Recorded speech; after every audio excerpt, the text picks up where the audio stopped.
There was a time that there was these, until they're ready, I'll tell you this little story, but there was a time there was these felons, right? And they could hire these felons to work at car dealerships for like $10 an hour. And they would work for like the commission, they didn't pay them any commission. So they hired 10 felons at a car lot. And I mean, like, they just had to have been in jail for at least 10 years. Real and they looked felons. like they ran the fucking yard. Like they were big, mean, ugly ass dudes. They looked like they've been fighting their whole life. And I'm 19 years old and I'm in the car dealership. And like the guy that hired him said, dude, don't let anybody get in front of you, which obviously, like, I'm gonna fuck you up now, right? And I'm a kid, and these are grown-ups. These are all in their 30 to 35 years old. And you know, that was the rule. Like, don't let anybody cut you off. You're in the line. And dude, like, yeah, it was like a shit show every day. You know, and our managers hated it. They were hoping who's gonna fight today. And dude, I remember this guy cut me off, and I was like, dude, I'm gonna beat his ass. You know what I mean? And I jumped, I beat his ass back by the lunchroom. I threw him through the refrigerator, and then the whole refrigerator, I pulled it down on top of him. But had to make sure he stayed down. Yeah, but there was no exit back there. Yeah. And then all the other dudes came around. I was like, Got your ass beat? Yeah, jumped. Yeah. First time I was My in jail boys too. I went to jail one time when I was 19, and I got jumped. In jail? Yeah, crazy story, Ouch. man. I got Anyways. jumped. I used to get jumped every day. I got 4 brothers. Yes. So it was just part of life. Yeah, but now that I'm older, I'm like, dude, I don't want to get hit no more. Yeah. I'm good. Now keep that Dude, peacemaker on me. Yes, I was going to say, everybody has lots of weapons. We're cool. And we don't ever want to use them, but I don't want to ever fight anybody unless I had to, you know, protect my wife or kids. No, it's not you know, worth or it. somebody. Exactly. I wouldn't I'd fight rather anyone. just shoot Just somebody. if I get hit the wrong way and I die, who's going to be there for my daughter? It ain't worth it. None of that's worth it. Nope. Not anymore. Yeah, Just as give we them a get quick- older, we just get too much to lose. You just answered a question I was going to ask you. I was going to ask you, why do you think people who take the struggle bus go so far? But I think you just summed it up with that. Yeah, because, dude, they're refined. Yeah. Right. They're refined by the fire, man. Like, dude, you had to go through all that to get you ready for what you're going to go through next, man. Dude, like, being disappointed was something that I was my whole life. Like, somebody saying no to me on the lot was nothing. It's like, dude, you think this is bad? I'm like, this is nothing, dude. Gets you excited almost. Yeah, I'm like, dude, she's going to say yeah 10 minutes from now. Who cares? Yeah. You know? Yep. I no mean, like, means not yet. yeah, it didn't even matter, man. Yeah. And I could sell anybody when I was a kid, man. I'll tell you a quick 30-second story, but when I was 19 years old, I'm out here. There was this Nissan Xteras. They released them to the market, right? remember. Brand new, yeah. And in the back seat, they had to call it the stadium seating, which means the back seat set higher than the front seat. And I was talking to this lady, and I go, ma'am, this right here, this Nissan Xterra, it's got stadium seating, which means the back seats sit higher than the front, so you can see over them. So you see how you're pregnant, right? How you're going to have a baby. Like, your baby will be able to see over the front. She goes, I'm not pregnant. Shut up. Oh my. And I was like, Bro. oh. I was like, and I told her, I'm She so still drives Hondas No, to this listen, day. listen. No, listen. I sold her. Listen. No. Yes, listen. It gets more, but just shows you how rejection, you can work through it, okay? And in face-to-face sales, you can get through anything, okay? But I'm trying to tell you, and I go, oh, I'm so sorry. I said, I'm a loser. I remember doing this. I put my hand on my head like this, and I go, I am a loser. I'm a freaking loser. I'm so stupid. I'm like, I'm so sorry. I said, listen, let's just do this. Let's take it for a test drive. Let's go down the road and back, and let's just see what you think about it, okay? I said, I won't say a word. She gets in the car, she starts it, right? And she goes, it's out of gas, because the needle was underneath the E. Yeah. And I said, ma'am, this thing's got a 20-mile backup tank on it, okay? Like, we got lots of room here, okay? We got lots of, like, we're good. 1999, no cell phone, no pager, no nothing. We're in Oklahoma. It's 120 degrees outside. We drive 3 miles down the highway, and we are on the side of the road running out of gas. I have to walk back with her to the dealership, and she is pissed. And when I got back to the lot, I said, well, obviously it drove great. You know what I'm saying? I'm going to make sure that we do a full tank of gas, maybe 2. Okay? I know that you like the car because you still wouldn't be here right now if you didn't. Yeah. Okay? Why don't we go inside and see what kind of manager special I can get for us for the time that we put together with us? And she says, it better be good. And dude, I went in there and sold her. And I'm just telling you, like, since that time, I was like, people are like, oh, this lady's stupid. I'm like, dude, you guys are dumb. Give me the paper. Where's the customer? Yeah. I'm like, you guys are stupid.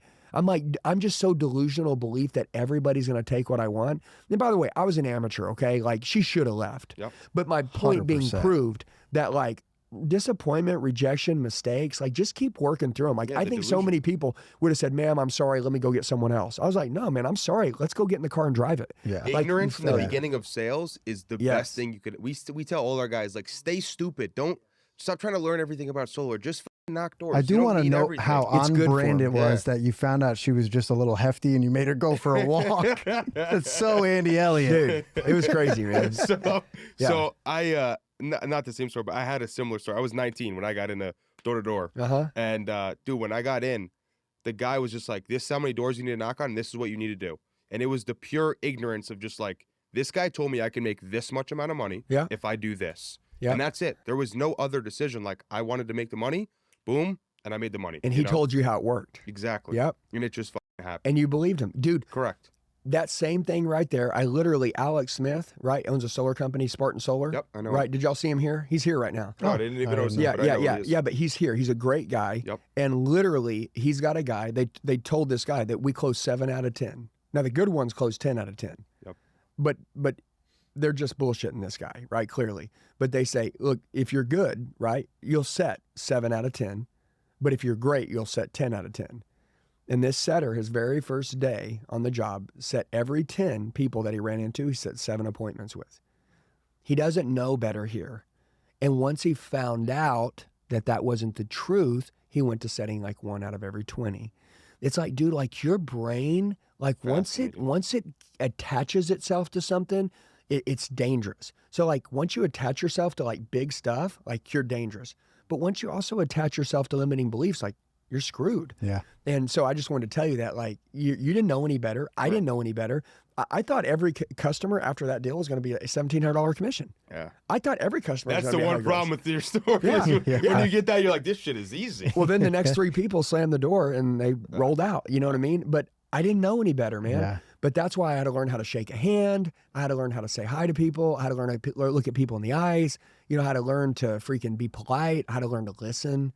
You know, like all these things, man. But most people just stop self-developing. It's the truth. But the solar industry, I think, dude, I know we're going to talk about a lot of stuff, but the solar industry in the next couple of years are going to be dangerous because there's a lot of changes that are going on, and you're going to have to change to be able to sell solar. I You're can gonna already have to see now. develop. All the real companies are surviving, and the fucking They're getting fly-by-night dismantled. companies are getting destroyed. They're all blood money companies taking advantage of situations. Yeah, when it was and they easy, fall out. everybody made some money, but now those guys are all out of business. You know what I mean? It was easy, and now and by the way, it still is easy, but you have to self-develop. You have to do it right. You have to have integrity.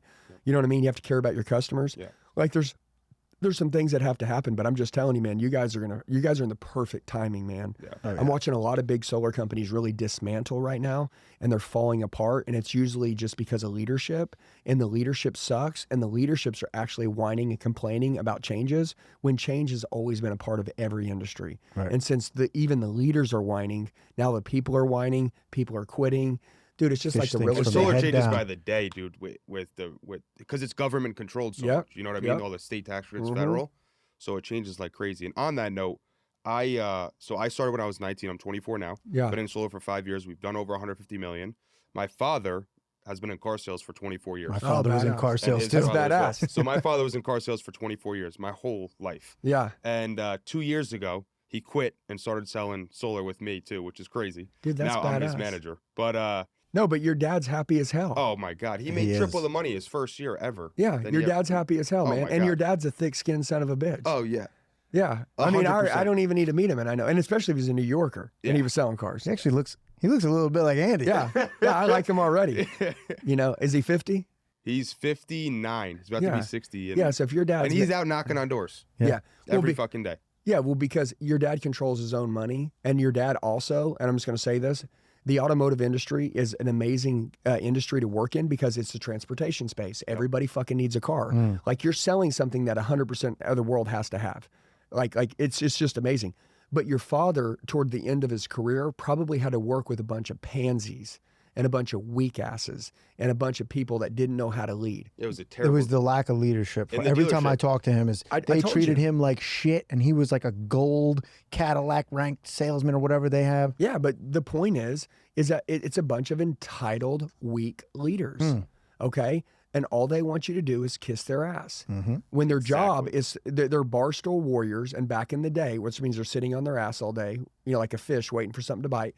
In the old days, leaders were hunters. They were on the front line hunting with their men, okay? And that's why the culture was so great in all the automotive industries, because everybody stayed close together. But now it's not that way, dude. Now you got a bunch of people, as soon as they get a manager title, they go sit behind their desk and they think it's all about them. And they're Can't lead from behind. They're freaking weak. Yep. Okay. It's very common today. Yes. Can't lead from behind. Very fucking common. I still post, I took the management role, and I have to perform. If I can't That go out means you and gotta sell. you gotta work twice as hard. Right. Oh yeah. When I got into management, Yeah. my job got 10 times harder. Yeah, for And half way the more. money. Yeah. Yeah. First thing it is. Especially in the beginning. Oh, half the oh, money. it's normal that I'm making less in the management? Yes. Thank God. Well, promotion is a demotion. Okay. I always tell people, I'm like, dude, when you get promoted, you automatically get half your pay cut. Because it's when you get paid, I'm just hypothetically speaking, 10 or 20% or whatever on your own, but then you go to making 1 or 2% off an entire team. Well, now it's not about you anymore. Okay, I know you know how to get up, get out of bed and go work. Okay, I know you know how to put the effort in. Okay, I'm not asking anybody to work for me. I know how to work, but I got to get people now to work. And a lot of people don't know how to do that. And that's the reason why you have to be a really good leader. So, and you got to know how to hire, and you got to know how to inspire your team. You got to be a spirit, and you got to be alive. And that's why titles mean nothing. That's why I was telling you, being the leader and being the mentor has nothing to do with money. Yep. And that's why all these people are on social media now, is because they're actually looking for someone to look up to, and it's not the boss in their company. Back in the old days, dude, who we looked up to was our boss. Our boss was who we wanted to be. That's all you had access to. Yeah, dude. When I was 18 years old, dude, I wanted to be my boss. Like, I wanted to look, he wore Johnson & Murphy's. So did I. He wore these slacks. So did I. He wore these colorful ties. So did I. He wore a white shirt every day to work. So did I. He slicked his hair back. So did I. I did whatever he did. Whatever he did. He had a black backpack. So did I. Whatever he had, I had. And then when I got into leadership, all my guys, I carried a jug of water to work every day. So did they. I wore shorts, short ones. So did they. Whatever I wore, so did they. I went to Converse and got out of dress shoes. So did they. That was the rule, man, that our team wanted to be the leader. So as soon as I changed, they changed. But today, that doesn't exist. Well, here it does. Everyone in here has got Yeah, tight pants on. Oh, yeah. Yes, we all have tight pants here. Including just the truth. myself. Yes, so like you guys, we're all family. It's got to Yeah. be fixed. Yeah. There's a lot of pansies out there who think that management means that people work for you, when in reality, it's supposed to mean that you work for all of Yeah, them. yeah. All management means is that you can get fired by your team any day now. Yeah, that's how Pat says because it. they'll leave. Yeah, Yeah. yeah. Like, dude, don't forget, like, you can fire your people, but they can fire you too. Yeah. Like, and again, like Pat says that, but like, that's the truth, man. And dude, anyways, just a lot of things are going wrong, but that's why I like doing these podcasts. That's why I like whenever people watch stuff like this. Our goal is just like you guys made a decision to try to go help people change their life. You guys aren't interested in just making money. You do want to make money because you want to take good care of your families and you want to have a nice lifestyle, right? And obviously, like, you need money to have a good life. You need money to be generous to people. You need money to give. Like, look, if I don't make any money, I can't give to anyone. I can't be generous to anybody. I always ask people, like, dude, what do you do with your money? Like, are you good at saving? Are you good at spending? Are you good at shopping? Like, are you good at tithing? Are you good at giving? Like, what are you good at, right? Like, and a lot of people, they just spend everything that they make, and they're just pieces of shit. You know what I Money mean? makes you more of what you are. If you're a generous Yeah. person, you start to give more. Yeah. If you're a dickhead already, now you're just more of a dickhead.